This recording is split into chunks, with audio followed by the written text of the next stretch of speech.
அரசாங்கம் வேண்டும் என்பதற்காக புரட்சி செய்ய வந்துள்ளோம்.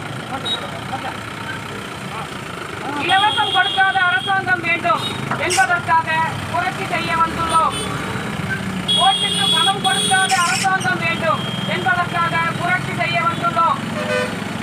இலவசத்திற்கு செலவிடும் பணத்திலும் ஓட்டு போட ஒரு நாள் செலவான பல கோடி பணத்தை செலவிடும் அரசாங்கம் பழனி சர்க்கரை ஆலை ஏன் மீட்டு கொடுக்க இயலவில்லை என்பதை மக்களுக்கு புரிய வைக்க வந்த புரட்சியாளர்கள்.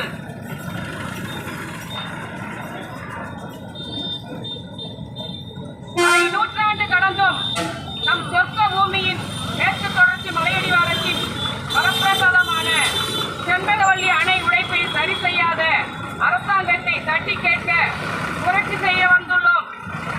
சர்க்கரை ஆலை மற்றும் இந்த அணையை பற்றிய கேள்விகளை தேர்தலுக்காக நாங்கள் கேட்கவில்லை. சாமானியரும் சமூக ஆர்வலரும் பேனாவில் மட்டுமே எழுத முடியும். சர்வ அதிகாரமும் கொண்ட அரசாங்கத்தால் மட்டுமே அதற்கு செயல் வடிவம் கொடுக்க முடியும். எனவே நாங்கள் எடுத்துள்ள முயற்சிக்கு மக்கள் அனைவரும் ஒத்துழைப்பு கொடுங்கள். எனக்கும் வாக்களியுங்கள். ஆட்டோ ரிக்ஷா சின்னத்தில் புரட்சி வெல்லட்டும். புதுயுகம் படைப்போம். மக்கள் சக்தியாக இணைந்து வாக்களிப்பீர்.